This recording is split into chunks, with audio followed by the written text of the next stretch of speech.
सबा रसूल के लवाहकीन अभी इस इंतज़ार में है कि कब उसकी लाश को कश्मीर लाया जाए और यहाँ पर मजहबी रसूमात के तहत उसको मदफून किया जाए।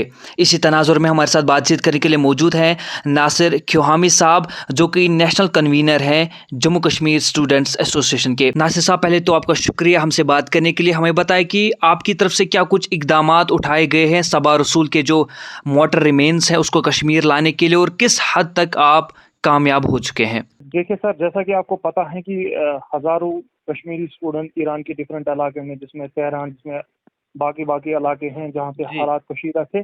1500 से ज्यादा स्टूडेंट वहाँ पढ़ रहे थे, जिनको ऑपरेशन सिंधु के तहत वापस लाया गया था, हाल ही में जो ईरान इसराइल कॉन्फ्लिक्ट था। जी, लेकिन जब फिर हालात वहाँ जो है पटरी पे आ गए, फिर धीरे धीरे स्टूडेंट वापस अपनी कॉलेज यूनिवर्सिटी में उन्होंने पढ़ाई रिज्यूम की थी। जी। जहाँ तक सबा रसूल जी का ताल्लुक है, उन्होंने भी हाल ही में ईरान ट्रैवल किया था और अपनी पढ़ाई जिस यूनिवर्सिटी से वो पढ़ाई परस्यू करती है, प्रोफेशनल कोर्स जहाँ से वो एमबीबीएस परस्यू कर रही हैं, आर्मी इंस्टीट्यूट से, वहाँ उन्होंने हाल ही में जो है अपनी पढ़ाई को रिज्यूम किया है। वो जो है अपनी डिग्री के इख्तितामी दिनों में उनकी डिग्री चल रही थी जी।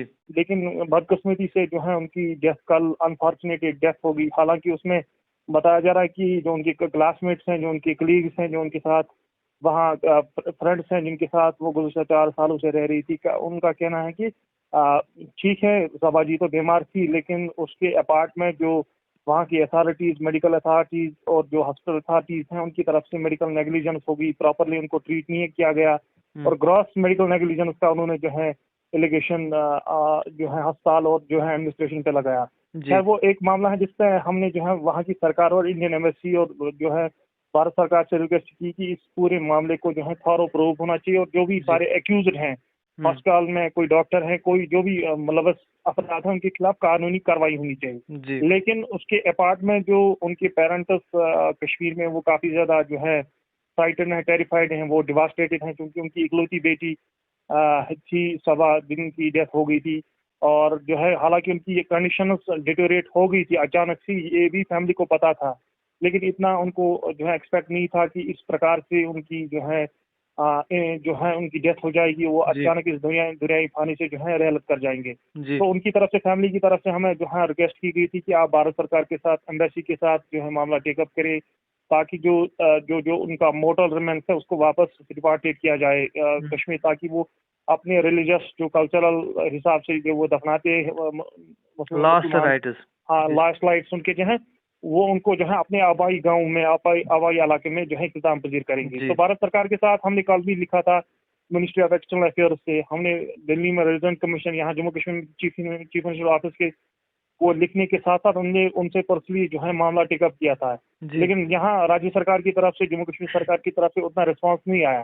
तो फिर हमने जो है जो एक्सटर्नल अफेयर्स मिनिस्टर है उनके साथ कल मामला टेकअप किया और आज बाज़ाब्ता तौर जो एमओएस एक्सटर्नल अफेयर्स हैं, प्रवित एरिया जो मगरी एरिया जो कि आसाम से बिलोंग करते हैं, एक्सटर्नल अफेयर्स मिनिस्टर हैं, डिप्टी इंचार्ज हैं उनको, उनके साथ हमने फोन पे बात की, मामला टेकअप किया, सेपरेट चिट्ठी भी लिखी। उनकी तरफ से कंप्लीट एश्योरेंस आया कि भारत सरकार, एक्सटर्नल अफेयर्स मिनिस्ट्री इस मामले को जो है अटमोस्ट अर्जेंसी से डील कर रही है। हम लगातार जो है फैमिली के साथ टच में हैं, जो उनके भाई वहाँ कतर से जिन्होंने ट्रैवल किया, नेसेसरी फॉर्मेलिटीज जो है वो अंडर वे है, उनका प्रोसेस चल रहा है।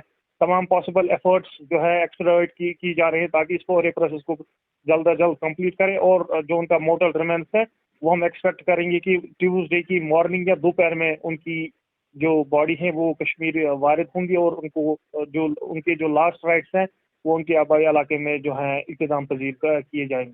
नासिर साहब, आपकी तरफ से बड़ी बात कही गई है कि वहाँ पर कहीं ना कहीं रिपोर्ट्स आ रही हैं कि मेडिकल नेग्लिजेंस हुई है।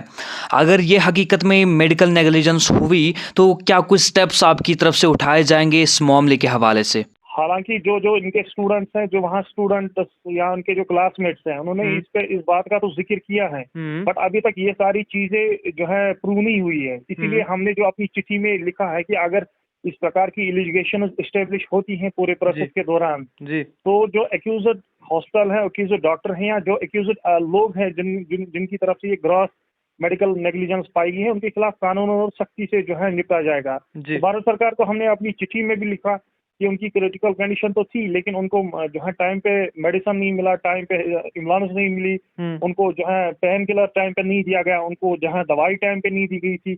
और इसके साथ साथ बाकी भी जो वहाँ मेडिकल नेग्लिजेंस में जीआई वार्ड से इधर से इमरजेंसी उनको पहुंचाया गया, इमरजेंसी से निकाल के उनको जो है आईपीडी में पहुंचाया गया। तो इस सब पूरे प्रोसेस से उनकी जो हालात बिगड़ गई और जो इलाज जो जो मेडिकल केयर उनको होना था या जी। उनको देना था वो टाइम पे नहीं पहुंच पाया और बिलाकर उसको आईसीयू में आखिरी दिन लिया गया, जहां पे उनको रात के 3 बजे जहां उनकी डेथ हो गई थी।